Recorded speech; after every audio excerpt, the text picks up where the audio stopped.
is everything okay? Yes, everything is All fine. right. All right, thank you. First of all, I would like to thank Prof. Atabani for inviting me for this guest lecture. This is Dr. Shabuddin from University of Malaya. I'm working as a senior lecturer here. So during this lecture, please feel free to ask if you have any question at any time. I won't mind. Let's start. And in the meantime, I'm asking Prof. Atabani especially if you have any issues, like if you can't hear me sometimes or any point in time, so let me know, okay? Sure, Um, sure. so, so this is the contents of this talk. So I will try covering starting from world energy and emission scenario, and then followed by overview of hydrogen energy, generation technologies of hydrogen, storage technologies, transportation of hydrogen, and then followed by, in the right hand side, as you can see, application of hydrogen, technoeconomics, hydrogen readiness level, safety challenges, and finally I will conclude with some conclusions and recommendations.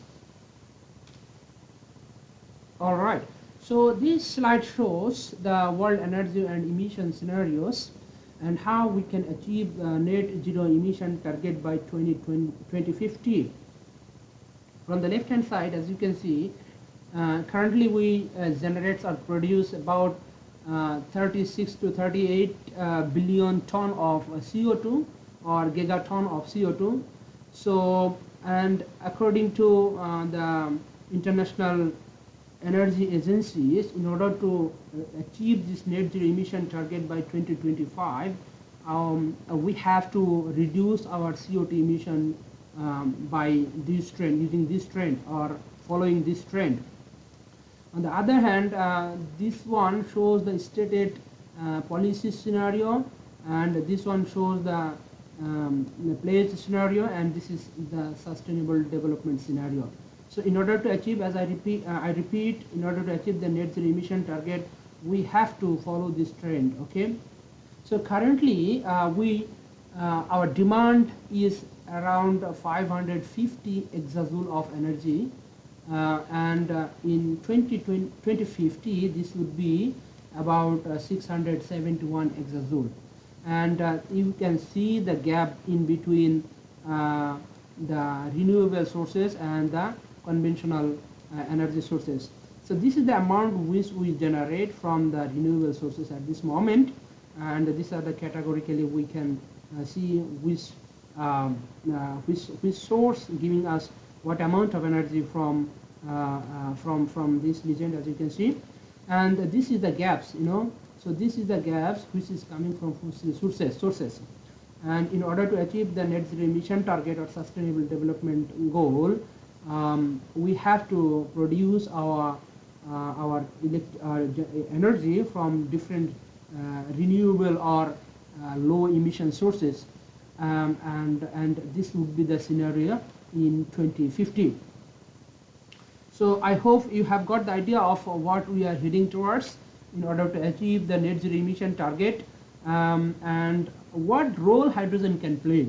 So this is the question, because this lecture is about how we can implement our hydrogen energy, which is very much promising in the transition of our net zero emission target. So hydrogen is the most abundant fuel on the planet, as you know, but unfortunately this is not the primary energy source. It is chemically bonded with other elements, so we have to extract that from that sources. Hydrogen has the highest energy density in mass basis, which is about 120 megajoule per kg, and this energy content is essentially about 2 to 3 times higher than the common hydrocarbon fuels. So the most advantage of using hydrogen energy is while burning it can produce heat, and as a byproduct it gives you water. So, but provided it is burnt using oxygen. If you use like combustion system or combustion technologies, it has to be burnt with the oxygen. But if you use, for example, air, that air contains nitrogen, as we know. So there is a problem with combusting with the air. So if you use air, then there is a problem with the NOx emissions and some other pollutants, for example, particulate matters, then other like different types of other pollutants are there, including noise, fogs, and smoke, and so on and so forth. But if you use like other technologies like fuel cell and other technologies, then these problems are not there. So this is the overview of hydrogen energy technologies in terms of the generation and the applications. This graph is taken from the US Department of Energy. So in the left-hand side, as you can see, this is the hydrogen generations, as you can see, and this is this requires energy sources. For example, if we use electrolysis, then we need electricity, and this electricity might come from renewable. It can come from nuclear. It can come from fossil, including coal, coal or methane, or and some other fossil sources. And then once we produce hydrogen, and depending on the source we use for the production of hydrogen, the quality of hydrogen or the sustainability or the environmental impact lies on it. Because if you produce hydrogen using fossil sources without capturing, that is very, very less benefit or beneficial for in terms of decarbonization or sustainable development. So it depends how you produce hydrogen. Okay, so we'll talk about hydrogen production technologies and the emission coming out of it later on. But just to give you the idea of how hydrogen is generated, this is the slide where we can get. So in terms of the utilization of hydrogen, as you can see in the right-hand side, it can be used in hydrogen vehicle. Usually, the most common one is a hydrogen fuel cell vehicle, and most of the people are aware of it at this time. So it can be used for the synthesis of the fuel. Okay, it can be used to upgrade the oil and biomass, ammonia or fertilizer productions, metal refining, other chemical productions, and heating purposes. And it can also be used for the power generation as well. But there is a debate of how whether is it feasible or viable to use hydrogen for the power generation. It depends. Actually, there are a lot more talk about it. So we will discuss. We will touch base about it later on in the lecture. So here is some facts and figure of hydrogen energy. Currently, we actually produce about less than 100 million ton of hydrogen yearly. Okay, and it is expected to have more than 500 million ton of hydrogen production in 2050, as you can see, and that will essentially come from these sources. Fossil, at this moment, like 96% of the hydrogen is produced from fossil sources. 96%, as you can imagine. Only 4% is coming from the renewable sources. Or low carbon sources. All right. So in 2030, this will reduce a bit, but a substantial amount with CCUS will be produced from fossil fuel itself, and the electricity-based production, which will increase substantially in 2030. But in 2050, it is expected that the most of the hydrogen would be generated from the electricity as well as the fossil fuel source, but including CCUS. CCUS means carbon capture and utilizations, so or storage. Okay, so if we can have the efficiency of like 100%, which is nearly impossible, then it would be something like almost carbon free. But it is achievable to get 80% or 90% CCUS efficiency. So in that cases, only 10% will go to the atmosphere. In the right-hand side, as you can see, this represents the sources or technologies we use for the production of hydrogen at this moment.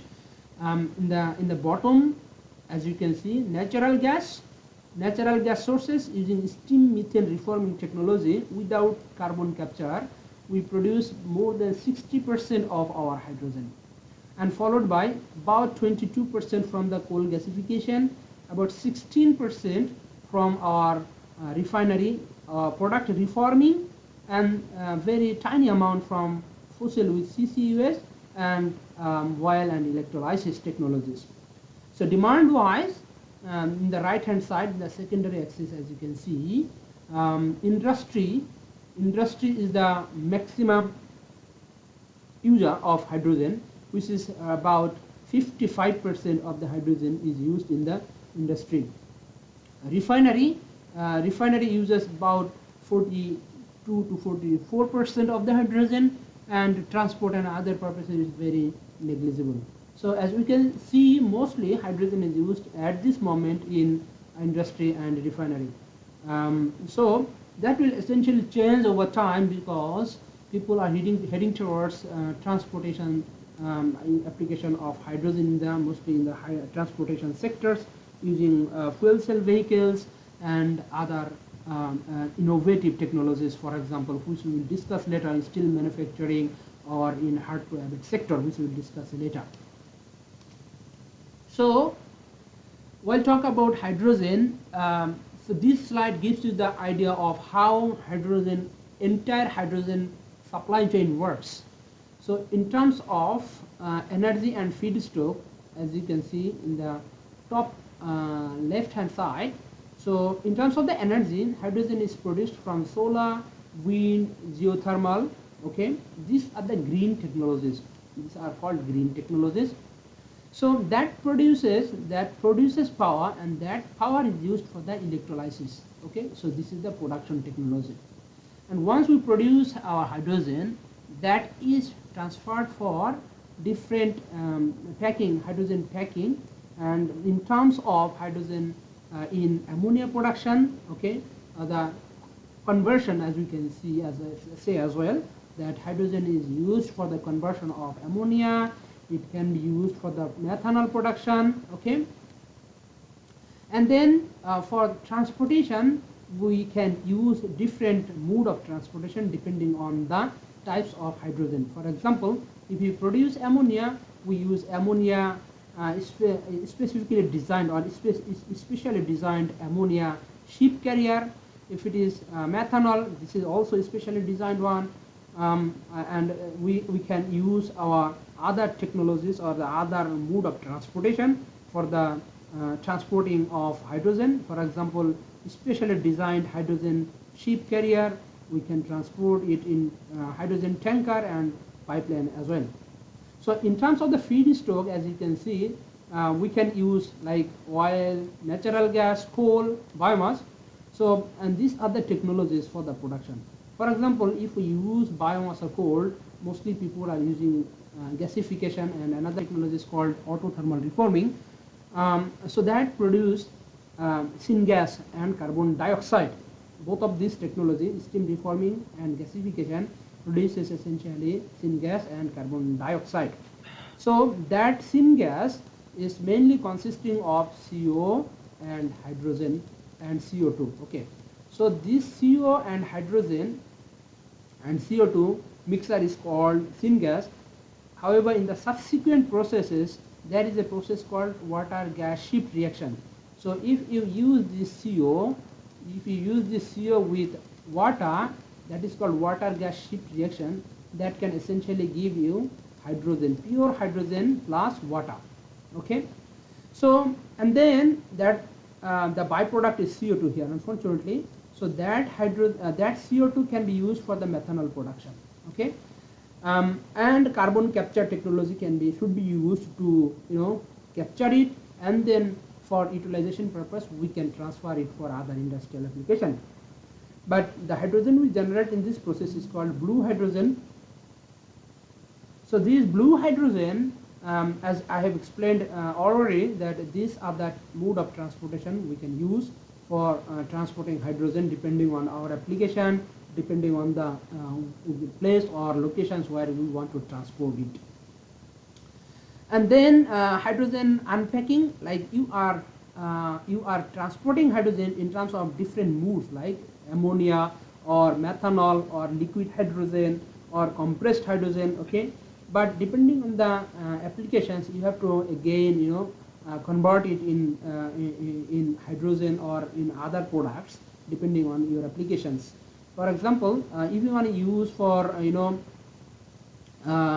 for liquid hydrogen you are transporting, but you need to use for as a gaseous medium, so you have to convert it again for that application. Okay, so these are the common applications for hydrogen. For example, heating, as I explained in the previous slide, power generation, mobility, different mode of transportations, cogeneration, and various industrial applications. So this is all about hydrogen supply chain, using different technologies, and how we can, from the beginning to the end, how we can produce it, how we can transport it, how we can convert it into different forms, and application in different applications, using different applications. So this is a bit of repetition of the previous one, but the thing I have included this one is because I want to explain that the hydrogen can be generated even further, dividing into different categories. For example, if I talk about the green hydrogen, which I have explained here, so that green hydrogen, depending on the technology, this can be in electrolyzer technology. This can be using alkaline electrolyzer, proton exchange membrane, solid oxide electrolytic cell, biomass. This is called biohydrogen. This is not exactly green, but it is, the name is called biohydrogen. But essentially it is green as well.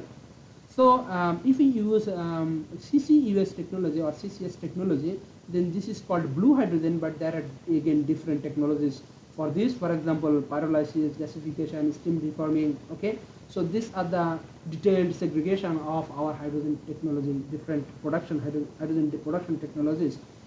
In terms of the storage, so we can store it in using different technology. One of them is like geological storage. As you can see, metal hydrogen storage, which we will explain in detail later on. Porous materials or adsorbent storage, physical based storage, chemical based storage. There are different technologies for the storage of it. And the rest of the things I have already explained in the previous slide, so I'm not going to repeat it again. So now we will explain or discuss more about these technologies. For example, how we can produce hydrogen, how we can store hydrogen, and later on how we can also, we will discuss in detail about how we can transport hydrogen using different mode of carrier, and then an application of hydrogen. Okay, so these are the 4 main topics we will be discussing in the subsequent slides. So let's start with the generation technologies. So hydrogen, the most important one, I should say, or the most promising one, is the green hydrogen, because we are heading towards green hydrogen to the purpose, main purpose of using hydrogen technology or the hydrogen is to decarbonize our industry, decarbonize our transport sector, decarbonize in various sectors, especially hard to abate sector. So if we cannot produce hydrogen itself from the emission-free basis or without carbon footprint, then so there is less point of producing hydrogen and using, because there are so this is expensive, this is not mature. So our idea or our goal should be producing hydrogen from the green technology. So what is the green technology? As you can see, the step by step is shown here. This clean, you need to have the clean energy, which might come from the solar, it might come from the wind and other green technologies. If it is 100% renewable or green, then that is used for the electrolysis by using water. And once the hydrogen is generated in electrolysis, using electrolysis technology, then we can store it, and the rest of the process are same for other as well. For example, storage, transportation, and so on and so forth. But the main idea is you have to use your green energy. For example, 100% renewable electricity for green hydrogen productions. So it can essentially give you emission-free hydrogen, and currently we produce about, as I said before, 100 million ton of hydrogen, but unfortunately the low emission hydrogen is less than 1 million ton, okay, using electrolysis or other emission-free technologies. So let's move on. So this animation shows you how we can generate green hydrogen. As you can see, this is the heart of our green hydrogen technology, which is our electrolyzer. So in electrolyzer, we have to provide water and energy. This is the two main input parameters. So once you put water and electricity, that electricity separate your two molecules, your water molecule, into two other component of hydrogen and oxygen, as you can see. So that is in the subsequent processes that hydrogen, before using or storing, there are various processes for drying, cleaning, and so on and so forth, as you can see from these animations. Okay, so regarding the cost, okay, so green hydrogen is, as I said, this is expensive, but the data varies depending on the publications, the companies or the industry, what they produce, depending on their various aspects. There are many aspects like sources of use, the location, what technologies are used, and so on and so forth. So I have plotted, I have shown here two figures. As you can see in the left hand side, so this is the green hydrogen, and this is the current price, about like $4 or $3 to $4 per kilo of hydrogen. Okay, and that will essentially reduce over time. And in this is the target, actually. This is the target, to produce hydrogen at $2 per kilo. Okay, so that will be achievable. That will be achieved by 2040, around 2014. This is the expectations from this research. On the right hand side, this is another one which says that the green hydrogen cost is currently about $4 to $5, because this is data in 2020. So compared to the natural gas, we can produce it at around less than $1 per kilo. So as you can understand, like how much the reduction needed in order to be competitive with the conventional natural gas system. So in 2030, as you can see, but it is expected that this price will reduce substantially, and using natural gas, we can produce we can produce hydrogen using renewable electricity at a cost of less than $1, but provided you have to have your electricity price of 22 megawatt hour. All right. So on the life cycle basis, although we consider the green hydrogen as fully green, but essentially there are other processes in the supply chain which cause our system to have some carbon footprint, and in life cycle emission basis, green hydrogen itself again produce about 3 kilogram of CO2 per kilogram of hydrogen production. So what are the opportunities? So green hydrogen, not necessarily green hydrogen, but for other cases as well, but essentially we are talking about green hydrogen because this has the more prospect, or most promising one in terms of the decarbonizations. So it can decarbonize the hard to abate sector. So there are some sectors, for example, long haul drive, or cement industry, or steel manufacturing. So we cannot use our batteries, we cannot use the electricity directly. In those cases, hydrogen is one of the most promising energy source, clean energy source. So hydrogen can be used for long distance transport, and cost reduction via electrolyzer scale up and renewable price decline. As I said, your renewable price should decline, and the cost of the electrolyzer and the infrastructure has to reduce substantially in order to achieve $2 per kilogram of hydrogen. So the challenges at the moment is it's not cost competitive. It's expensive. not cost competitive compared to the steam methane reforming, which we use in natural gas to produce hydrogen. So without CCS technology. So in order to produce in large volume, we need to use renewables, grid storage flexibility, have the grid storage flexibility. So these are the challenges we have. We don't have the substantial amount or the amount required in scale to produce hydrogen. So as I mentioned before, even though we consider, yes, please. Carry on, please. Sorry, doctor, for interruption. Yeah, sorry.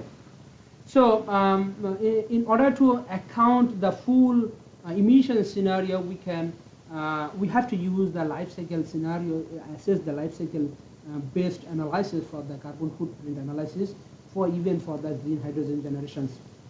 So at this moment, as I said before, the low amount of hydrogen is produced from the green technologies or low carbon emission, low carbon technologies, low carbon hydrogen technologies. So this has to substantially increase by developing the infrastructure which we currently in lag. So the second one I want to discuss is biohydrogen. As I mentioned before, biohydrogen is essentially produced from the bioenergy. Okay, so using different technologies. For example, we can use photofermentation, we can use anaerobic digestions, we can use pyrolysis, we can use even gasification for the production of hydrogen from the biomass resources. As you can see in the right hand side, coconut fiber, wood logs, bio waste, corn waste, rice husk waste. So these are the lignocellulose biomass, and these biomass can be used for production of the hydrogen using different technologies as I have mentioned. So these are the process of producing hydrogen. And in the bottom you can see the process of using different technologies, for example dark fermentation, and then other technologies for the production of our hydrogen and other byproduct, for example methanol and so on and so forth. So it is essential or important to have, if you consider the life cycle basis, it's okay, but still in the process wise it produce substantial amount of CO2. But in order to achieve the full sustainability or carbon negative, we need to use carbon capture technology for this as well. Okay, but if you can like source your biomass sustainably, then it is carbon negative, as I can say. But sourcing biomass, like you need to have your plantation, huge amount of tree in order to sustain your source your biomass. So that considering those aspects, we can have it carbon negative, but it has to be sourcing it has to be sourced sustainably so that we can have carbon negative emissions. So in terms of the technoeconomics, technoeconomics analysis, we can see that biomass pyrolysis or reforming can yield 7.3% of the yield of hydrogen is 7.3% of biomass. So it is important because we can contribute in the circular economy. Okay, waste biomass can be used for the valorizations, or any other agricultural waste can be used for biohydrogen productions. So carbon, in order to achieve, as I said, in order to achieve carbon negative, you have to use your CCS technology or utilize your byproducts or combination of this. Okay, so so this is also depends on various aspects of this efficiency or sustainability, depends on the reactor type, catalyst, operating condition, and so on and so forth, that essentially impact our yield and cost. So it is not technologically mature. For example, the biological or thermal treatments, thermal one is though thermal one is mature, but some other fermentation and other technologies is not in scale. So we have to develop this technology in pilot or commercial phases. In terms of the emission, as I said, it can be used as a carbon negative. It can be carbon negative by depending on different sources or different publications, says starting from minus 22 to 14 or 15 kilogram of CO2 can be removed from the atmosphere by using this biohydrogen or biohydrogen technology. So it is, as I said, not cost competitive compared to other low emission technologies. It can be made cost competitive provided we can source our hydrogen and other develop our technologies sustainably. All right, so blue hydrogen is the third one I want to discuss. This is the most common one because currently we produce about 62% of our hydrogen using this technology, especially steam methane reforming technology. So, if we can use, in order to have the blue, but the thing is not this technology, rather I should say the gray technology is used for production of 62% hydrogen. But the world is heading towards this technology as well, because this has the most promising one, at least in the short term or medium term, because if we can use CCS technology with the gray technology or steam methane reforming technology, then that hydrogen is called blue hydrogen.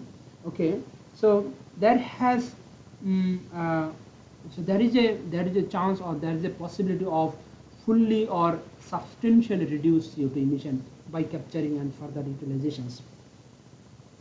So the important part is we can use the existing natural gas facilities, because we use natural gas in steam reforming technology, and existing technology can be used just to integrate this CCS technology with this technology, and then we can make it low carbon hydrogen, which is known as the blue hydrogen. So in the right hand side, as you can see that the schematic, how we can use, what are the technologies or the steps involved in it. Essentially it is like reforming of your methane, and then subsequently using the water gas shift reaction to produce, as I explained before, to produce hydrogen and escaping or capturing CO2. So if we escape it to the atmosphere, that's not the blue, but if we can capture it and then store it or apply to different other applications, then that is called blue hydrogen.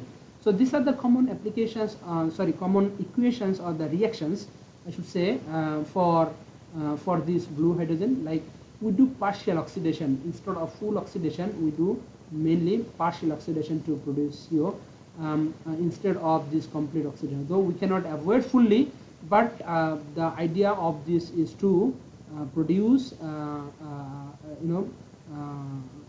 carbon monoxide, and subsequently using water gas shift reaction using pure hydrogen. Okay, so this is the entire supply chain of the blue hydrogen. So these are same for all other cases. So this is same. But the thing is, I want to discuss about this one. This is the steps involved for blue hydrogen from the gray one, because in the gray we just escape the CO2 in the atmosphere. But in blue hydrogen technology, we after reforming, as you can see, we use methane, we use water, and then air. We can use oxygen as well. Okay, we can use steam, we can use oxygen, so depending on technologies, or depending on the availability or the cost, and in different locations. So we can use different types of reductants to produce syngas, which is essentially a mixture of carbon monoxide and hydrogen. And in the subsequent process, we use one other technology called water gas shift reactor. So there we produce carbon dioxide and hydrogen, and this carbon dioxide is captured. Okay, after purifying, this will essentially give the byproduct of carbon dioxide. So this is the one of the important technology is gasification, because this technology produces hydrogen at this moment about 18% to 20%, using various solid fuel, which is fossil fuel like coal, biomass, and petroleum coke, refinery byproduct, and so on and so forth. But as you can see, we can use biomass as well, but this will not be considered as the blue or green, but this will be considered as biohydrogen. So anyway, so the technology is same, gasifications. This gasification, as I said before, is the partial oxidation process. Instead of full combustion, we do half oxygen to produce carbon monoxide instead of carbon dioxide, and then subsequently that has to be reformed, and using water gas shift technology, water gas reforming technology, we separate carbon dioxide from the system and produce clean hydrogen. And there are other processes involved, like you have to remove your particulate matter, other pollutants like ammonia. There are like hydrogen sulfide, NOx, CO2, methane, and so on and so forth, which has to be removed entirely, because it is important to have the pure hydrogen, like about 99.9% purity, in order to use in the fuel cell especially. So there are many steps involved in terms of the cleaning and cooling and so on and so forth, and then finally used in fuel cell, finally used in different other applications. So this is the plant I worked on, or the as a research scientist, I worked in this plant, which is located in Victoria, in Australia, in Latrobe Valley. This is called HESC project, Hydrogen Energy Supply Chain Project, in collaboration with Japanese company J-Power and Federation University. So I did the process modeling for this project, and we produced hydrogen here using coal. Essentially, this was lignite and another form of the coal, and biomass, combination of those as well. So we produced hydrogen here, and then made it converted into a liquid form, and then from one of the port in the Melbourne, we transferred or shipped to the Japan in the Kobe airport. So especially designed ship was used, which were designed by the Kawasaki Heavy Industry. As you might have heard about Kawasaki Heavy Industry, which is the specially designed ship for the transportation. So I did the process modeling for this project, and this is there are four main parts, which is the gasifier part, which we can use the this is done by the SPN Plus. So thermodynamic equilibrium modeling I did, and then syngas cleaning and cooling process secondly, and then subsequently using that gas in water gas shift reactions. Or before that, there is that is the next one. So after shifting, we use pressure swing absorption system for the separation of CO2 from the mixture of CO2 and hydrogen. So these are the four main processes involved in that plant. So I was fortunate, or I was fortunate enough to have the ability or the opportunity to work in this project and gain the experimental knowledge. So in terms of the emission and the blue hydrogen, in terms of the cost, the blue hydrogen cost is about 1.5 to 3.5 dollar per kilogram. If you don't use any CCS technology, that is called gray hydrogen, that will essentially produce about 9 to 12 kilogram of hydrogen, CO2 per kilogram of hydrogen. So depending on your capture, for example, if we can capture 60 to 85, which is achievable, then the production or the emission of CO2 would be substantially lower than the gray hydrogen, which is 1 to 4 kilogram of CO2. Another thing to be noted here, that in this process there is a methane leakage, because if we use CH4 methane, so there is a high chance of the leakage.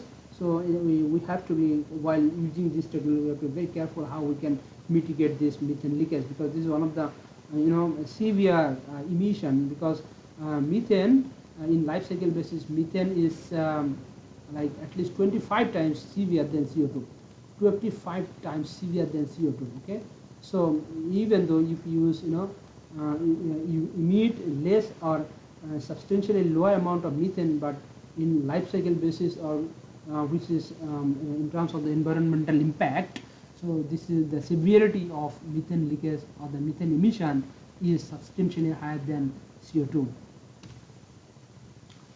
So what are the opportunities? So in the short term, as I said, in the short term or in medium term, we can use this technology in order to, before establishing the entirely green technology. The important part of this is it is cost competitive. We can produce hydrogen using less than $2–3, and over time it will be like $1 or something like that. So this is cost competitive. So we can use the existing pipeline and other infrastructure for this technology. However, as I said, this is important, like CCS technology has to be established or matured enough to make it cost competitive. Methane leakage is important to reduce, okay, and also it depends on the volatility of the natural gas in terms of cost. So the cost of the natural gas is volatile depending on the world scenario. So this is another aspect we should keep in mind. So the black or brown hydrogen. Black hydrogen is the worst type of hydrogen, so which we are not considering anymore. But just to give you an impression or the overview how this is produced. This is produced by using coal, black coal or lignite, but without using any CCS technology. So it produces substantial amount of CO2, and that is kept to the atmosphere.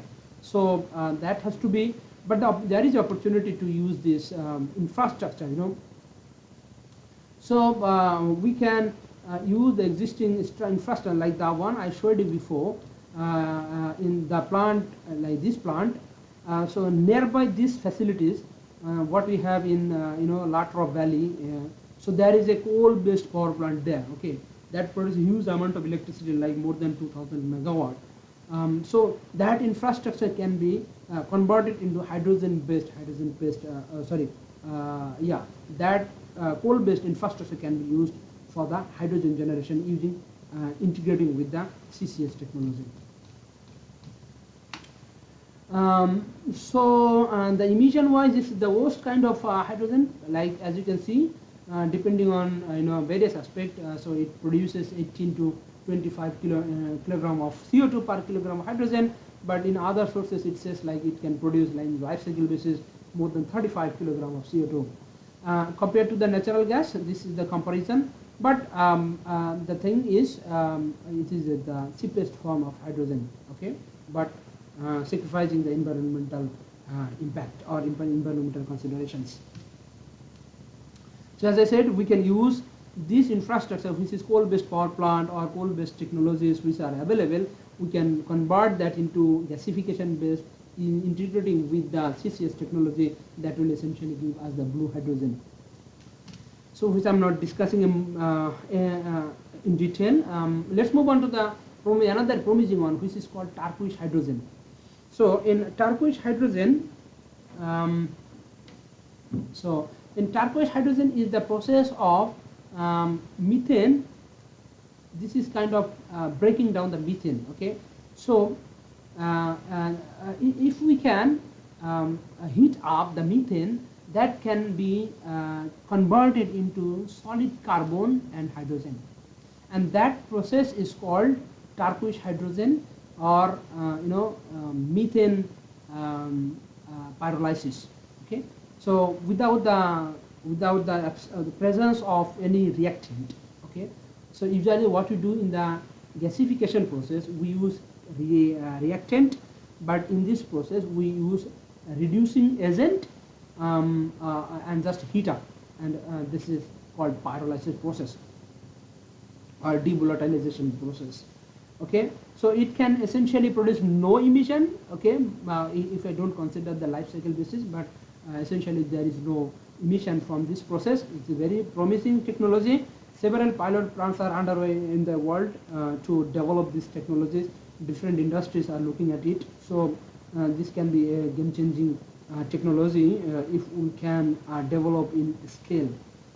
So the important part is like we can beside hydrogen, beside the pure or green hydrogen, I should say,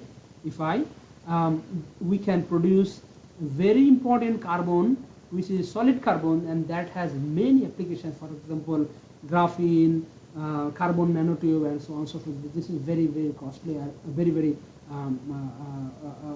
precious materials, or I should say, this is very important, valuable byproducts. So these are the technologies and the process. We use a reactor here. We provide heat, and then we provide our natural gas in this reactor. And then due to this heat, the methane is getting break up. So methane is divided into carbon and hydrogen that goes in the subsequent process of filtering system, and then gas is separated from the carbon black, and then we get carbon powder and the hydrogen, okay? And the rest of the things is recycled back to the reactor again. So these are the technologies, these are the companies actively looking at it. For example, one of them is ExxonMobil in collaboration with this company BASF. They are trying to develop this technology because this can be used to produce hydrogen without CO2, and therefore no CCS is required, which is currently not that cost effective. It can produce low emission hydrogen. Existing infrastructure can be used, like as I said, like coal gasification plant or the coal based power plant can be used for this. It can be easily scale up. It can be we can achieve valuable carbon as a byproduct and no water demand, which is again an important aspect of electrolysis technology. So in terms of the cost, this is also cost competitive. We can produce hydrogen from 1.5 to 2.5 dollar per kilogram, and we can earn some money from the byproduct, for example, carbon. In terms of the emission, this is the current scenario we have. As you can see, the carbon production cost. So this is the production cost here, as you can see. So this is the per ton of hydrogen production in pound, and this one shows the carbon footprint, which is like about 4 kilogram of CO2 per ton of ton of CO2 per ton of hydrogen, or I should say 4 kilogram of CO2 per kg of hydrogen, but it's in the life cycle basis. All right. The factors affecting the cost and emission is high temperature reactor. This is one of the obstacle or the challenges for this technology, because it requires a substantial amount of heat to produce, as you can see, it is required more than 1000 degrees centigrade from the external heat sources, which is essentially coming from your electricity. So another challenge is solid carbon removal and handling. So it has to be safely handled in order to avoid any hazard. So it is important to have the renewable electricity to provide that heat. Otherwise, there is no point of using this from the grid electricity, which is if the grid electricity is substantially dominated by the fossil sources. So methane leakage, because we use the methane for this, so methane leakage should be handled properly. So, so these are the opportunities. As I have already explained, we can achieve byproduct solid carbon, low carbon hydrogen. Another thing is we can use the distributed hydrogen production plant, like in small scale, depending on the location, like in the remote areas or in small industrial areas. You can use it for your distributed type hydrogen, like prototype hydrogen production technology. This would be very convenient then. So it is early stage of the development, although there are some plants in the world which is industrial scale or in the pilot scale, but in order to get full maturity, we need to develop a lot of other aspects of these technologies. So another important one is pink or purple hydrogen using nuclear energy. Okay, so in the price or the cost from the nuclear electricity is substantially low, so which can be used for the production of the hydrogen. And another aspect is it produces a lot of heat in nuclear power plant, so that heat can be integrated with the hydrogen production plant, as you can see here, we can use the integration technology, and that heat can be essentially used for production of the hydrogen in electrolysis. So there are double benefit here. But one of the important or the challenging aspect of it is how we can handle the the waste, or the waste, nuclear waste from this technology, whether it has any impact on hydrogen itself again. So and also there are aspects like there are restrictions worldwide using this nuclear power plant or nuclear technologies. So so this is not that much straightforward. Like especially this is very much reliable or feasible in the countries where they have established renewable electricity sources or plants.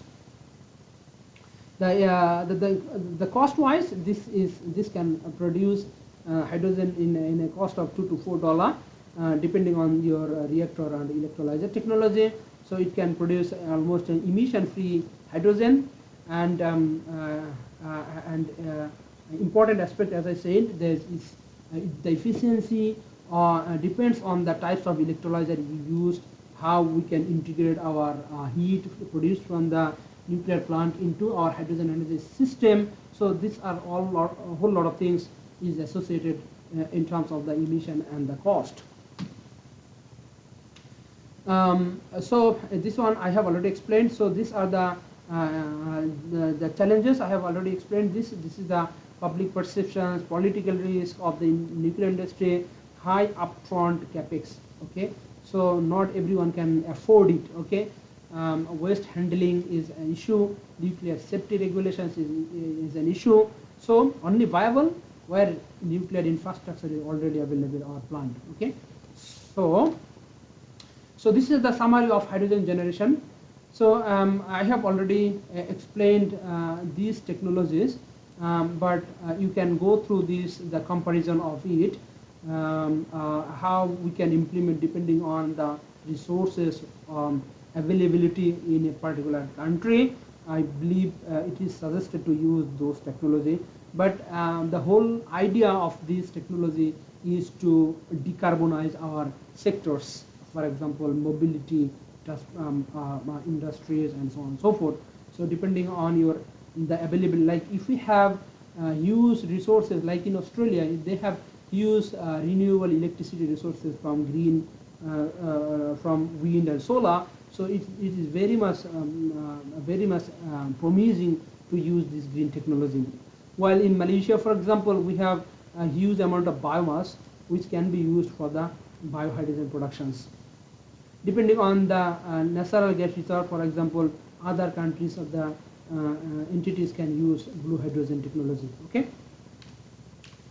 So now move on to the second part of it, which is our storage technology. So I will finish in half an hour if you allow.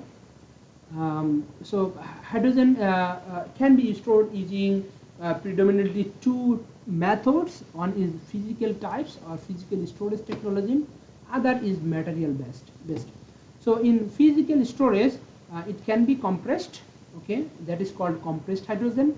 It can be made liquid. This is by cooling, and combination of these. Okay, and the second one is the material based technology, which can be divided into adsorption technology and absorption technology. So in terms of the adsorption technology, we can use activated carbon, carbon nanotube, zeolite, MOPS. Like this is the technology which received Nobel Prize this year in chemistry. So this MOP can be used to absorb our to store our hydrogen. Okay, and this considering the absorption technology, this can be chemical storage.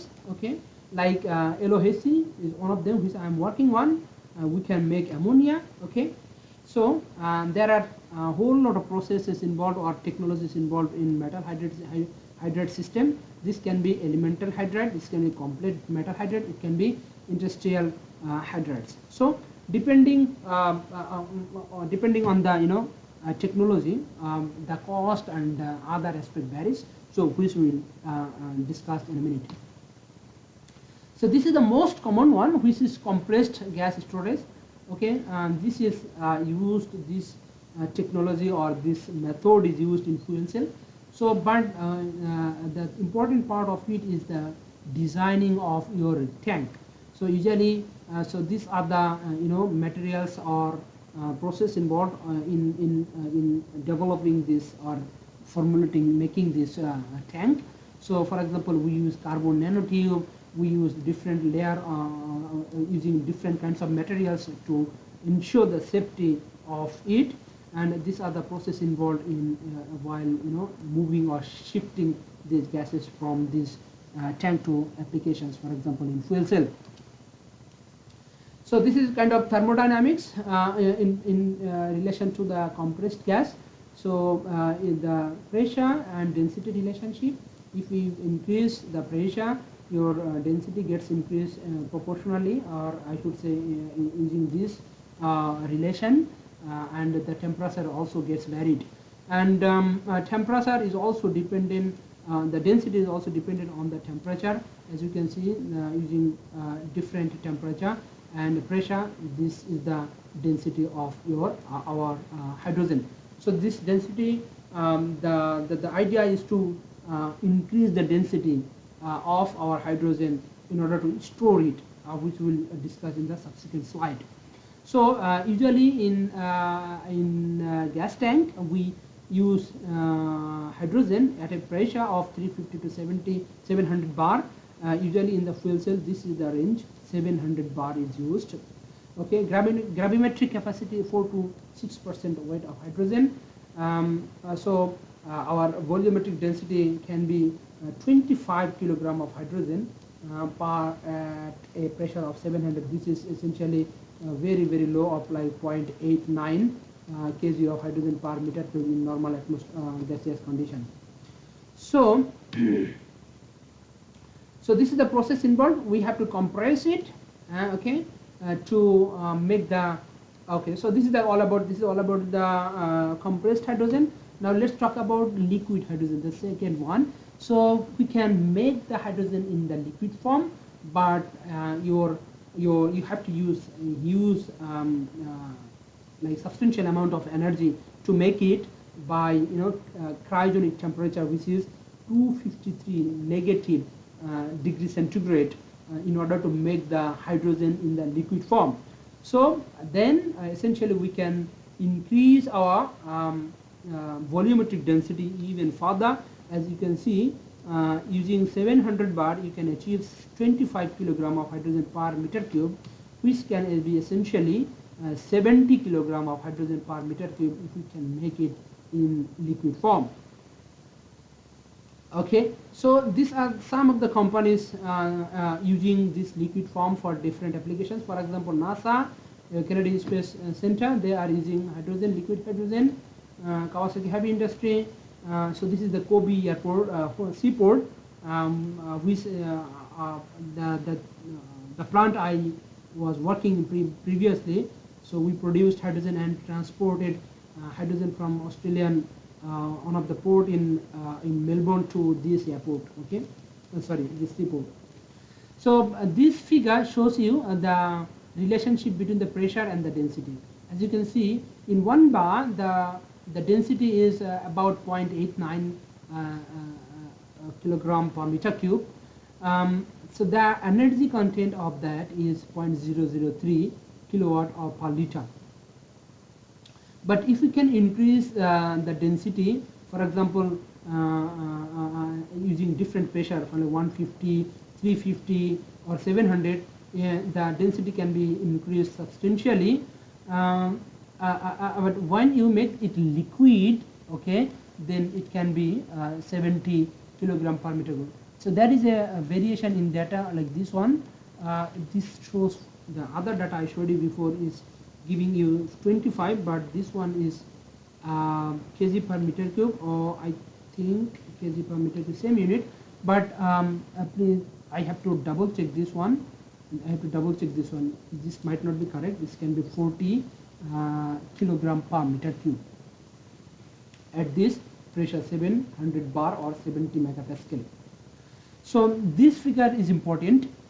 So one of the most important challenge of hydrogen technology is it has the less energy content in terms of the volume or volumetric energy density. So mass-wise, it's very innovative, very promising. Like we can have 120 megajoule, which is 2 to 3 times higher than conventional carbon-based fuel. But in terms of the volume, the energy content is substantially low. This is the comparison between petrol and diesel for 8 megajoule per liter. So this is 1 liter of hydrogen, and that can essentially give you, in volumetric basis, 8 megajoule of energy. However, in order to achieve this 8 megajoule of energy, you need to have only 0.25 liter. That means at least 4 times lower than hydrogen, the volume. Okay, we can use this tank, same tank, to store 4 liter of gas petrol here. Okay, and also for diesel, it's a bit similar. So we can, in order to achieve 8 megajoule of energy, you need to have only 20.22 liter of diesel. Okay, so that means again like about 4 to 5 times lower space needed for diesel and petrol. So this is the challenge. Okay, this is the challenge of the hydrogen technology. So in terms of the liquid hydrogen production, one of the important aspect is the compressor. So we need to use compressor to make it liquid, right? So there are different types of mechanical compressor and non-mechanical compression, and there are many types. So depending on the cost and availability, we can use different technology for this compression of hydrogen to make it liquid. The third storage technology I want to discuss is liquid organic hydrogen carrier. So liquid organic hydrogen carrier, for example, we can use dibenzene toluene, as you can see here, and then store our hydrogen, inside this carrier, okay, inside this molecule, and then that is essentially forming parhydrodibenzene toluene. Okay, so and this contains at least 6 to the efficiency is about 6 to 12% weight basis of hydrogen. So that can store hydrogen, and then in the subsequent process, that is called a regeneration, hydrogenation and hydrogen dehydrogenation. So this is the process called hydrogenation, which is the process while we are inserting or putting our hydrogen inside this compound. While we need to use that hydrogen, we have to regenerate it or extract it from that. That is the process called dehydrogenations. So after dehydrogenations, we can use it in our application, for example, fuel cell. So storage capacity 6 to 7%. It can be formed like toluene or methyl cyclohexane, as you can see, or vice versa for the storage. The important part is it is very safe. Like ammonia, we can store it safely, we can transport it safely, we can use the existing technologies, for example, the ship infrastructure for the transportation of this and storing it safely. So efficiency, round trip efficiency, if you know, but round trip efficiency is the efficiency like of converting into from one form to another and then applying it back to using hydrogen in different applications. Like if you have hydrogen, you use it for compress it or liquid it or make it liquid organic hydrogen carrier, and then come back to original positions or original product of hydrogen, and the efficiency is about 30 to 45% for this particular technology. But other technologies are higher depending on the technology. We will show the comparison in the next slide. So, and the fourth technology is called metal hydrate storage technology. So we can store the hydrogen in metal hydrate, in like as you can see, magnesium based or complex hydrate. Okay, and lanthanum nitride based metal hydrate can be used for storage. This is something similar to the chemical liquid chemical technology, for example liquid organic, but in the metal in the solid form. So extremely high volumetric efficiency you can have, like 150 kilogram per meter cube of the space we can store. Okay, it's heavy, but slower charge or discharge kinetics is, so these are the challenges. But we can use for a variety of applications, including stationary and mobility, for this storage technology. So the final one I will discuss is geological hydrogen storage. We can store hydrogen deep in the underground, under the sea, under the seabed, or in the geological storage deep under the ground, like a cavern, okay, or salt deposit, and other other geological space, or the geological places of our where it is feasible, including depleted gas field. Okay, so for example we are using gas field like methane, extracting methane from the underground resources. Once it is like finished, then that storage field or the gas field can be used or substituted for hydrogen storage. Okay, this is one of the cheapest technology in terms of the storage. Okay, and it is one of the most mature technology for storing hydrogen. Okay, however, this technology associated with many challenges. For example, we need to find suitable geological places, the locations for this storage. Not everywhere you can use, like not every country has the facilities on the geological storage facilities for the storage of it. Like you have to have proper structure, proper geological underground feasibility, like it has to be feasible to put inside the underground. But there is a chance of contaminations, so we have to be careful about it, and there are safety and environmental regulations which have to take into considerations. So this is the comparison of different storage technology. For example, for compressed technology, the round trip efficiency 50 to 55%, liquid 30 to 40%, ammonia 35 to 40%, and liquid organic hydrogen carrier 35 to 45%, similar 45 to 60% for the metal hydrate. This is a bit high, and underground storage, the last one I discussed, is about 90% of the round trip efficiency. The cost varies between $1 to like $3 per kilogram of hydrogen storage, but this one is a bit expensive, metal hydrate one. Okay, the most cheapest one is this one, geological storage, but it depends on the facilities or availability of the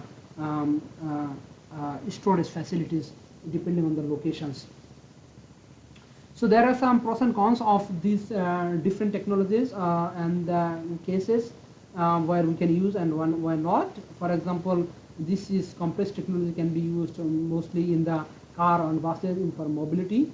This liquid hydrogen is used in space, aviation, and long distance travel.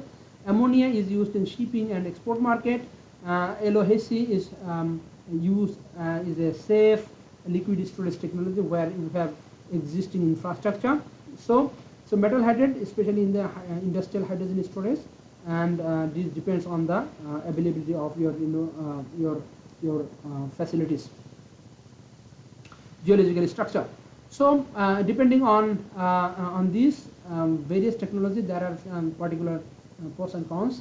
So we have to bear in mind where we are using this hydrogen, and depending on that we have to store it. So the third one I will discuss is transportation of hydrogen. So we can use a different mode of transportation, starting from the pipeline. We can use train, we can use truck, we can use ship. So these are the four main types for the transportation of hydrogen, but in different forms. For example, if we want to use this pipeline technology, then we use compressed hydrogen. Okay, so in terms of the liquid hydrogen can be shipped. Okay, using ship, it can be used train.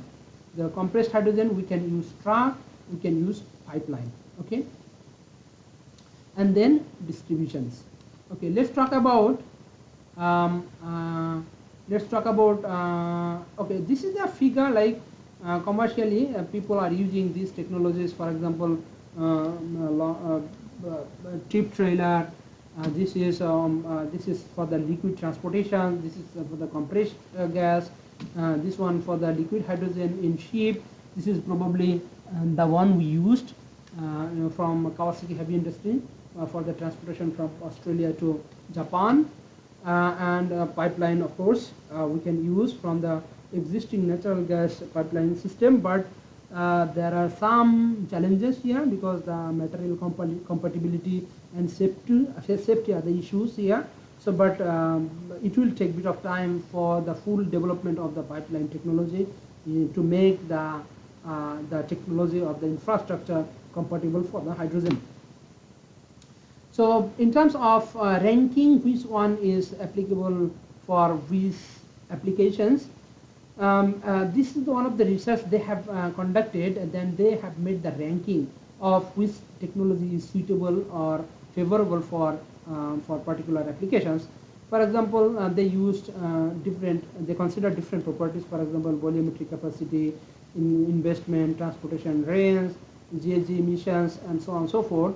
And given the point or the weighting for each of these property for these three technologies.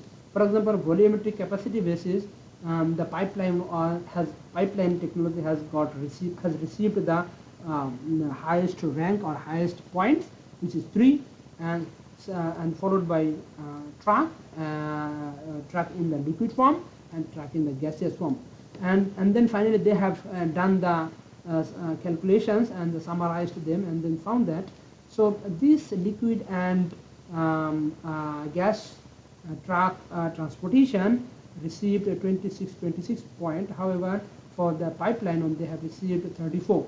This is a particular resource. So they have done considering a particular applications, but we have to make sure that we can use that hydrogen for our applications, and again there are subsequent processes involved. For example, if our application is in the gaseous form, we cannot use this liquid one. That has to be converted into gaseous form. There is another process involved here. So that should be considered as well while considering or analyzing the pros and cons of the technology we use for the transportation. So this is one of the important research they have done here. They presented here that in terms of the cost, the distribution and the transportation cost, and the feasibility of different technology. For example, the pipeline technology they use, this is basically applicable in the range of, in terms of the distribution, this is in the range of 50 to 100 kilometers.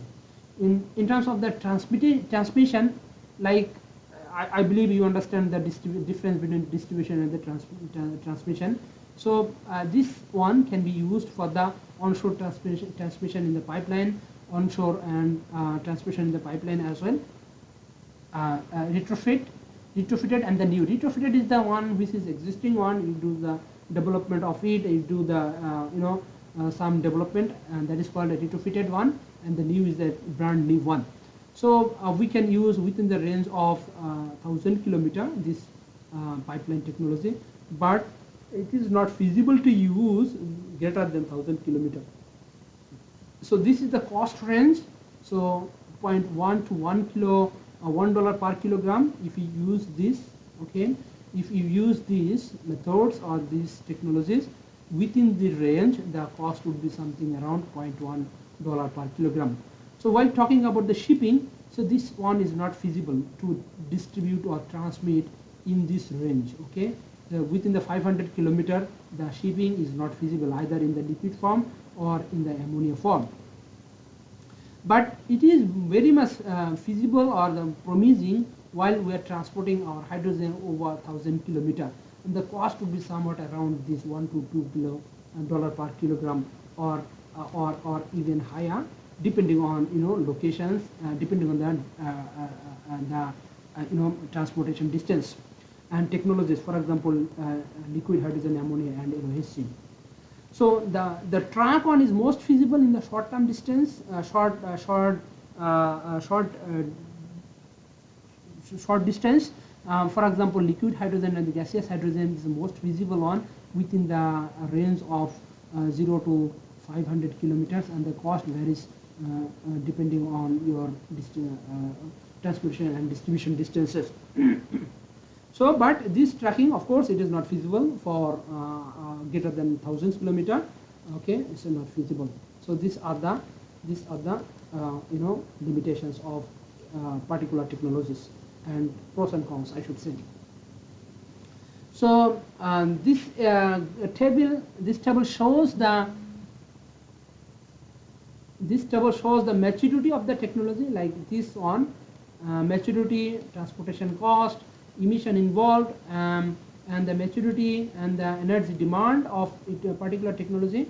So, for example, the gaseous one is a high in maturity.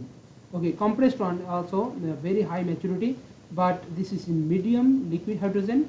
This one is the least one, which is gaseous hydrogen shipping, which is low in maturity. This is very much like not feasible, almost not feasible.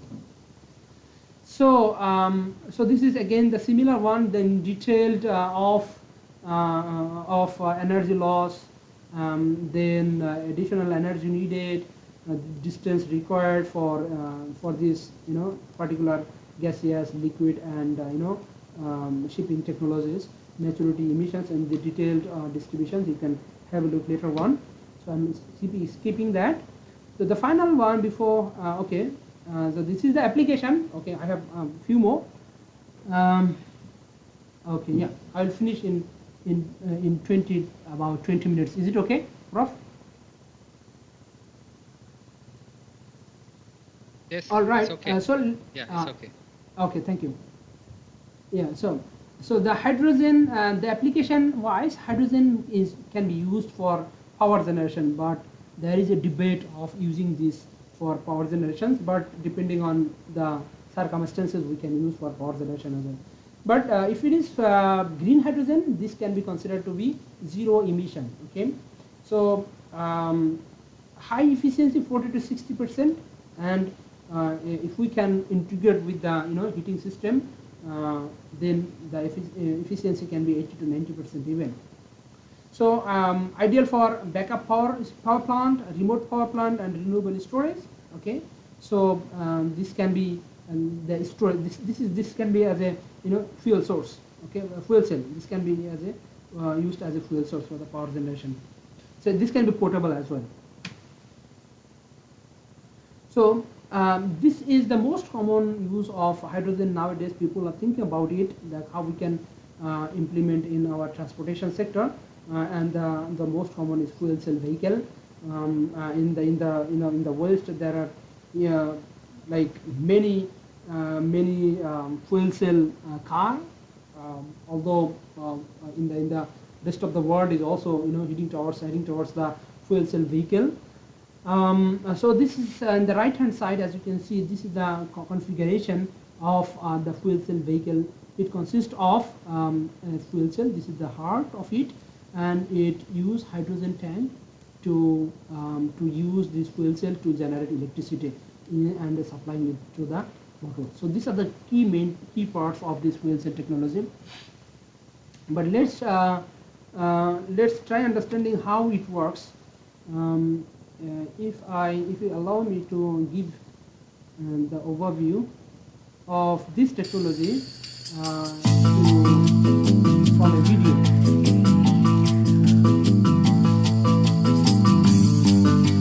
So as you can see, if I go back, so hydrogen, this is the hydrogen coming in the anode. Okay, there are two electrode here. One is called anode, another is cathode. So the hydrogen is coming into the anode, and there is a membrane. This is proton exchange membrane.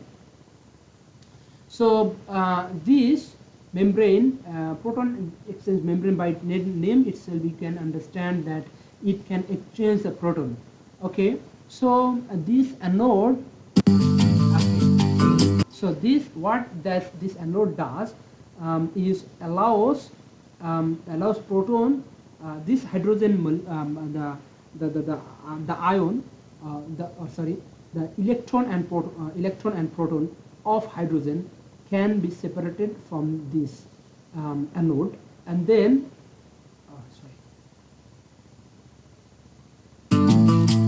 okay, so as you can see, it is getting divided. One is the electron, other is the proton. So hydrogen consisting of electron and proton is getting separated from this anode in the presence of cation. Okay, and then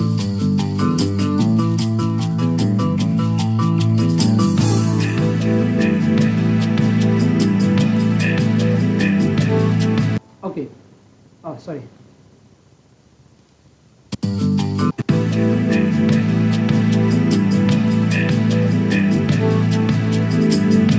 Okay, oh my goodness, sorry. So as you can see, click here. Yeah. So I want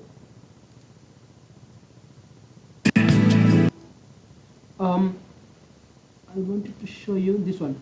Okay, so as you can see, once this proton and electrons get separated from this anode, so this electron is passing through this way and generating electricity, while the proton we have passing through the proton exchange membrane is coming here, and that proton is getting in contact with the oxygen which we are supplying from the cathode. Okay, and then when this proton is getting in contact with the oxygen we are supplying, that is producing water. So this is the idea of the proton exchange membrane, and producing electricity, and that electricity is essentially used for the running of the motor in the fuel cell car.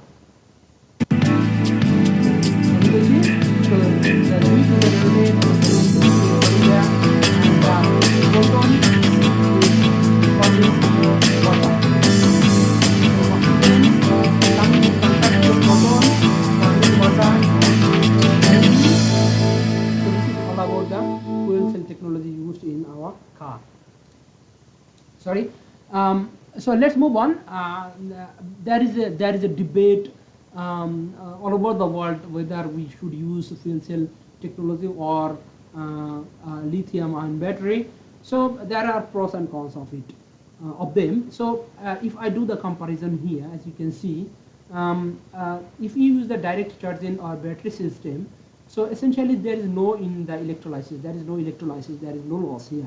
So there is no CO2 capture. Okay. So the loss is very negligible of only 5% for in terms of the wheel to tank basis, and after that subsequently for the tank to wheel basis, and the losses are like 5% for the inversion, battery charge efficiency 5%, inversion efficiency AC to DC, DC to AC about 5%, and energy engine efficiency about 10%. Altogether, the remaining efficiency is 73% in the if you use your battery.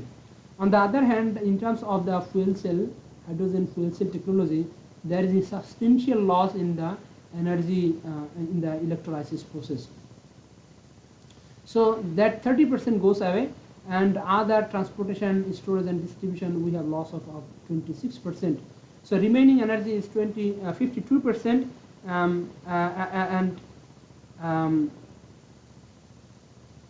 okay, no, sorry. So this one is not essentially the summing up. Rather, this 52%, from this 52%, there are other losses. For example, about 50% loss from this 52%. Okay, from this 52%. That means again, from this 52%, if I lose another 50%, it's going to be 26%, right? So from that, another 5% is getting lost from this 52%, and then another 10% is getting lost from this 52%, and at the end of the day, we are having only 22% of the energy from this hydrogen fuel cell vehicle. So other technology is even lower, like power to liquid, 13%. But the thing is, what I want to make draw your attention is whether we should go with the hydrogen fuel cell or direct battery. So it depends on the applications. For example, in the hard to abate sector, where we cannot use for example, in terms of the transportation, in terms of the transport long haul drive, where you need to travel like thousands of kilometers, where it is not feasible to use the battery. Okay, and another aspect, you can use hydrogen. Okay, for one tank or the in one go you can use you can store the hydrogen, which can run for thousands of kilometers. Other aspect is like whether in terms of the sustainability battery, what we are using in the battery, the recycling of it is another issue. Okay, and another issue is like whether this is feasible for in terms of the cost as well. Okay, so there are a whole lot of discussion about it, but depending on the application, depending on the different scenario, we can choose which technology to use. There are pros and cons. For example, fuel cell vehicle consumes 29 to 66% less energy compared to the IC engine, which is about 31 to 80%, and emit 31 to 80% lower compared to the IC engine. So this is the benefit of the fuel cell vehicle compared to the IC engine. So and then fuel consumption rate is 1.055 kilogram per 100 kilometer, okay, compared to 1.79 kilogram of hydrogen per 100 kilometer for combustion engine. Okay, if we use fuel cell, it's more efficient compared to the combustion of hydrogen in combustion or internal combustion engine. So it takes only very few minutes, for example 5 minutes, which will allow you to drive about 500 kilometers, okay, using full tank of hydrogen. But in terms of the recharging of the battery, it takes a long time, like more than like 30, 50, like more than an hour, okay, to recharge the batteries. So infrastructure development is important in order to use this technology. Okay, cost is important, and how we can source our hydrogen. This is also important in order to apply in the fuel cell technology.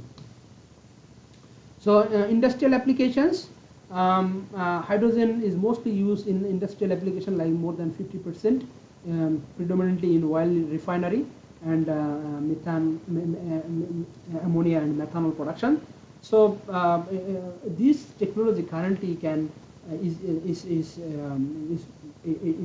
is responsible for the use of about 1 to 2% of the global energy, and this ammonia production technology essentially produces 3% of the global CO2 emissions, which is huge.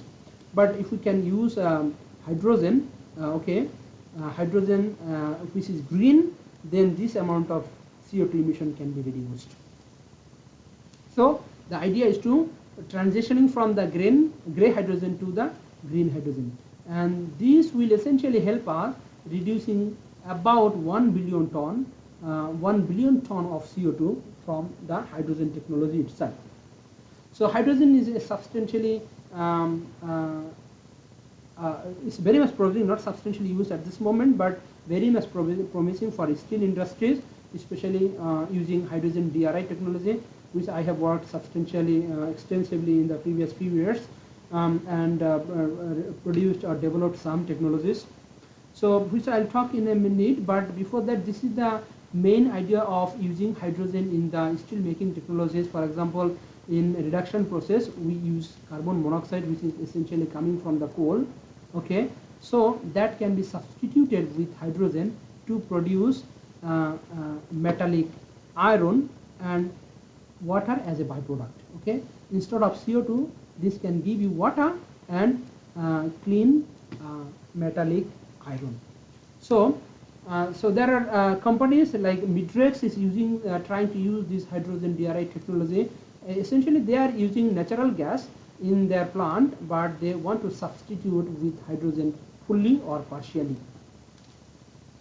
So this is another technology. We can use hydrogen plasma for hydrogen production, hydrogen-based steel production.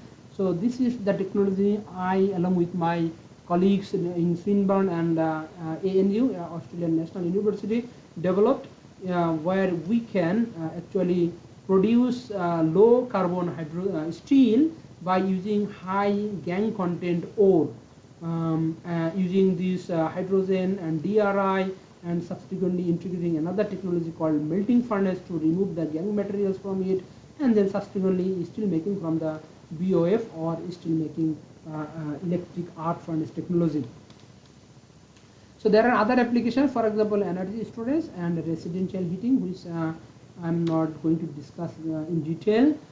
So this is the techno-economics of the hydrogen. Before finishing, let us finish in 5 minutes, if we allow. So this technology of green hydrogen technology is, as I said before, dependent on the electrolyzer price and the price of the electricity. So this is expected that this will reduce the capital cost of our electrolyzer about $400 per kilowatt hour production by like somewhat around 2040.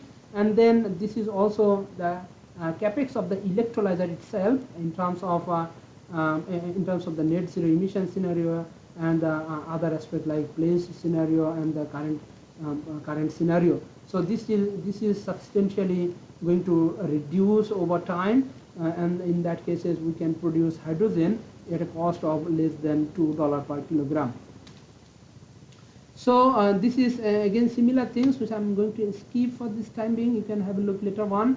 So as I said, in order to achieve the sustainable net zero emission target, we have to produce from hydrogen from the renewable sources from this current like about 67 megawatt per hour, $67 per megawatt electricity price to about $22 per megawatt, and then we can produce hydrogen at a cost of less than $2. So in terms of the transportations, there are different technologies as I have explained before. So this is the figure given by the IEA, International Energy Agencies, in which you can have a look. So this is one of the study I did considering Australian perspective, how we can achieve the cost which we expect and what is required in order to achieve the cost range which we are expecting by 2040, for example, about $2 achievement. We have to have our electricity price of about $20 per megawatt hour, and under different capacity factor, using solar, using wind and solar combination. So this is the cost analysis I did for compression, which you can later on have a look. I'm skipping this. This is for the transportation. Okay, now let's before finishing, let us talk about the safety issue, because as you know, we have very catastrophic incidents before using hydrogen technologies. Like in 1937, we had a disaster in Heidelberg in the USA, which exploded the airship, and that cost many lives. Okay, so recently Toyota has done the experiment how the scenario could be in terms of the explosion of hydrogen, and they compared with the natural gas based system, compressed natural gas based system. Like for this is the 0 second, in the 3rd second, as you can see, the natural gas based system is going upwards. However, this is the scenario for the hydrogen. As you can see, in 60 seconds, this is the scenario for the methane based one, and this is the scenario for the hydrogen based one. So this is this gives you the idea of how catastrophic or the dangerous it could be if we use hydrogen without taking safety measures. So while talking about the safety, we have to consider it can be explosion, it can have fire due to the material incompatibility, and it can have cryogenic burning. So in order to avoid it, we need to understand this triangle: hydrogen, oxygen, and ignition. If we can, in order to have the fire, these 3 things are needed. If we can avoid any of them, and if we can operate within the limit of the safety limit, then we can avoid the fire of it. So which we can take later on. So if this is the flammability limit, the hydrogen in air. As you can see, this is wide range, wide flammability limit for the hydrogen, starting from the 4 to 74, which is another challenging aspect of hydrogen technology, because for methane this is around 4 to 14, at around 4 to only 14 the limit for the flammability, which is easy to design, okay, safety measures. But due to this high, very wide range of the flammability limit, this is especially, it has to be designed very carefully and depending on your applications. So this one gives you the impression of how the flammability limit varies with respect to the methane, with respect to the propane, and use of hydrogen in air and use of hydrogen in oxygen. Even as you can see, if we use oxygen, this even varies starting from the 4 to 95, about 94 to 95, okay, percent. So the difference between the natural gas, we need to understand if we want to use the natural gas based infrastructure. So the properties vary substantially between hydrogen and natural gas, so we have to be very careful about it. In density wise, this is the main difference between the liquid hydrogen and the gaseous hydrogen, and whole lot of properties are different, so we have to be very careful about the technology infrastructure we use from natural gas system if you want to use hydrogen. So you need to understand the risk which are involved in the process. In order to avoid those, so there is a risk assessment criteria or the methods which we can use for to overcome these hazards. For example, liquid hydrogen leak and so on and so forth, and then we can see whether it is high in risk, moderate or low, or and very low. So recently I have developed a formula of hydrogen readiness level, which is also in the newspaper, as you can see, which I have named as a hydrogen readiness level, and this is also coming through our LinkedIn website from our department. Okay, so this is the formula or the equation index I developed, where people can use to check the readiness level of their country, of their of particular nations, whether it is what stage they are in. For example, I did the case analysis for the Singapore, Malaysia, Indonesia, Thailand, and Vietnam, and then found that these are okay. So that graph is not available, but I can tell you. So the readiness level in the scale of 10. So this is the entire, this is the entire supply chain data. Okay, supply chain value. For example, summing up the generation, transportation, application, and conversion, all through summation of all this. But if you do the average of it, then it will be somewhat around about 7. Okay. The out of 10, the HRL which I developed is this one. This hydrogen readiness level for Singapore is about 7 out of 10. Malaysia about 4 out of 7 out of 10, about 4 out of 10. Indonesia very low in 3, between 2 to 3. Indonesia, Thailand, and Vietnam. So this method or this formula can be used to check whether a specific country is feasible, or how progressed, how ready they are in terms of the hydrogen technology. But why this was important? Because people are conventionally use energy transition readiness, which is this one. Okay, but this is not feasible for assessing the hydrogen readiness. Okay, therefore I have done the comparison of considering different countries, and saw that this is okay in line with the energy transition readiness for Singapore, Malaysia, and Indonesia. However, for Thailand and Vietnam, this is not applicable, because they are not considering hydrogen technology at all in their energy transition scenario. Therefore, you have to have your particular index which can allow you to have the idea of how ready your country is in terms of the progression. So let's conclude. I will finish in a minute. So hydrogen in terms of the energy vector. So this is very much promising. in terms of the deep decarbonizations across different industries, mobility sector, power sector as well. So hydrogen can be produced from green, it can be produced from blue, but we have to shift it from the gray, which is the major contributor of CO2 emission in hydrogen production technologies. Like 1 billion ton of CO2 is generated from this technology, which we have to address by transitioning from the gray to blue to green technology at the end. So in terms of the integration, we have to have variable renewables that can be integrated with the hydrogen technology for a long distribution to restore the hydrogen as a storage of energy. So we have to scale up, because the scale electrolyzer we have at the moment is not all electrolyzer, apart from alkaline electrolyzer, so which has the less efficiency compared to the proton exchange and solid oxide. So we have to scale up and develop the technology so that we can have at the same time mature technology with substantially higher efficiency. So we have to consider the sustainable, secure and flexible energy system, but this can be achieved only when we can produce hydrogen sustainably and in a clean manner, which is our green hydrogen.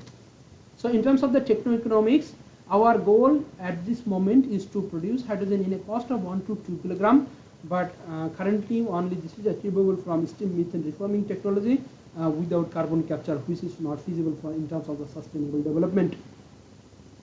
So what is needed? Need to reduce the cost, okay, and produce it in an economic scale with cheaper renewables and innovative technologies. So in terms of the storage, I have explained compressed technology, liquid, underground or geological storage, ammonia, liquid organic hydrogen carrier, but there are particular trade-off among these technology. One technology cannot be blindly outweigh other, depending on the applications, geological locations, infrastructure. This varies, okay, the efficiency, cost and the sustainability varies. So in terms of the transportation, so we can transport it in different way. For example, pipeline, we can use a truck, we can use ship, but depending on the distance, as I explained in detail, depending on the distance and the in the carrier, we can use the technology. So finally, what is needed is to invest in the technology, invest in the infrastructure to reduce the cost, making the regular regulations and guidelines and standardization. So this a whole lot of things are associated with the development of the hydrogen technology. So in terms of the emission, as I said before, this can be achieved in net zero emission, but we have to make sure that we produce hydrogen from the green technologies, and we have to do the life cycle analysis for that as well. So in terms of the transportation, we can use the technology which again, this is case by case basis. We can use the technology which is feasible for our case by case basis. So in terms of the safety, so this is very much important, because we have to take care of this issue, because if it is not handled properly, this whole lot of idea of decarbonization and clean energy should go vain. So therefore we have to consider the flammability range, ignition energy, embrittlement, leak and so on and so forth, okay. If we use blue technology, blue hydrogen, it must ensure that the capture technology is applied, okay, with safety, and standard has to be maintained. And then the pathway forward is we have to consider climate benefit at the same time cost, okay. So this should come with safety and innovation in the technology and the engineering, okay. And finally, we can achieve circular economy and sustainable energy source. So this is application wise. This can be used in the hard to abate sector. We can use in the transportation sector, okay. We can use this industrial and feedstock and different as a feedstock in the industry. We can use for as an energy storage medium. We can use for integrated system in coupling with the other technologies. Okay. And finally, thank you for your attention, for your patience. Feel free to have any questions you have. Over to you, Dr. Prof. Atabani. Thank you very much, Dr. Shahabuddin. It was really a wonderful lecture today. Very rich of so many important information and knowledge about the hydrogen production and the storage and the safety. I think the students have so many nice information today, right? Yeah, they need to go through again, like to get the more deep understanding. Okay. Yes. Yeah. So I already upload the lecture notes in the portal. Okay, you can look at it, and we can discuss again next week together during the next week class. Actually, we only have 10 minutes before the other students' class. Any question, please? Any question, please? Try to say, share your thought. Try to say something. Try to express your idea. Not only to ask. You can just discuss also. Yes. Yeah, you are more than welcome to have any, if you have any questions, please. Yes. So please, don't be shy. Try. Yeah. Try to ask. So actually, because we only have 10 minutes, Doctor, I have two suggestions or two comments actually. The first one you discuss about the, the gasification, right? Yes. The black hydrogen. Yes, it's true that this hydrogen is black and it has many harmful emissions to the environment. But at the same time, so many countries, they also have high reserves of coal. China, Russia, India, and even in Turkey, for example, high coal. Yes. So that means still we need to deal with this gasification to solve the problem, because burning carbon itself or coal itself is different, and the quality also is different, because we have anthracite, right? Yes. Anthracite, I guess, lignite. Yeah, lignite. So we have also lignite and subbituminous, I guess. Yes. So that means still we need to do the gasification, because we can get cleaner fuel, right? Yes. As I said, this is a. What is your suggestion about this idea? Yeah, this is a huge industry. One of the report I saw yesterday that. It's a $1 trillion industry, the coal infrastructure. But I have two ideas. One is like if you use this coal technology, regardless of anthracite or lignite, you have to have your CCS system with it. But the CCS system is not fully developed and is not cost competitive at this stage as well. And it also depends on your infrastructure, your availability of the geological structure as well. Because if you want to store it underground, you have to have the facilities. For example, in Malaysia we have, but Japan may not have it. Okay, in that case, that might not be feasible. This is one aspect of integrating with CCS technology, and the second aspect is we can use the existing coal-based power plant. Okay, and then integrate. With the carbon capture or directly, yes, ethanol, ethanol production, for example. So in this way we can minimize the reduction, we can minimize the carbon footprint, but it is not possible. Yes. Yeah, it is not possible entirely to remove. But so the world is heading towards green technologies, but at the same time, the time may come that we can have more advanced technology. Cheaper technology, especially the carbon capture one or utilization one, so that the coal-based facilities, infrastructure, and even these feedstock, which is the huge reserve, like it can last for billions of years. If we even use in this rate, these resources can be utilized wisely. So the time may come when we can use it, but at this moment the idea is to use the green technology to produce hydrogen and make it emission free. Yeah. Thank you very much. And the second question, you talk about the pyrolysis of methane, right? Yes. So you say the cost is very high, but we also know that some countries like maybe Russia, Canada, and USA, Qatar, they have high reserves of the natural gas. I even actually attended last year one presentation in Taipei here in the Canadian company. So they are doing this actually pyrolysis. Yeah. So it seems to be like it's a cost-effective process. Yeah, this is So very is much it? promising. Yeah. This has a dual benefit. At the same time, you can produce hydrogen without emission. Essentially, there is no emission, very tiny amount. So, and then at the same time, if you can, source your electricity sustainably, this is the precondition or the prerequisite.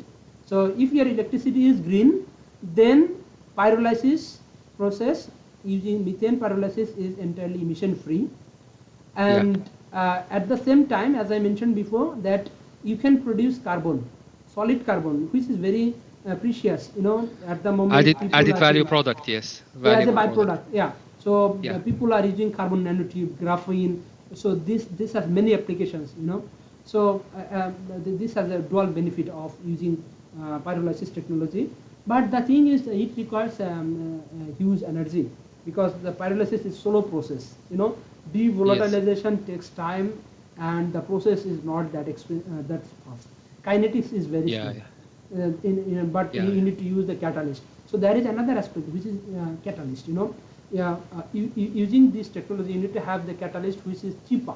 Currently, people are using platinum-based catalyst, which is very expensive, in order to reduce the cost and also need to achieve the sustainability, because if you use catalyst, there is a point of unsustainability or impact in the environment.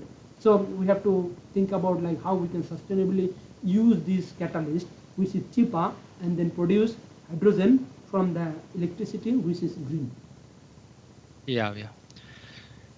Really, thank you very much. Really wonderful presentation and wonderful lecture notes. I already added to the portal. Thank you very much, Shukran. And I always believe that you are doing a very good job. So I wish you all the best. And I hope to invite you again in next semester lectures. Also with my students, other students also in Erciyes University in Turkey. I have also one student, Mehmet. He may contact you. So thank you very much, and see you next time. Yeah, thank you. Thanks, Prof. Thank and you. I would like to thank the students as well for joining this class. Thank you very much. It's always, as usual, it's always good to have discussion or talk with you, and I would like to invite you to have at University of Malaya, because this is your parent university. You did a lot of research here, so I always invite you here if you have time and opportunities to come here and meet us. We can share our knowledge and ideas. Inshallah.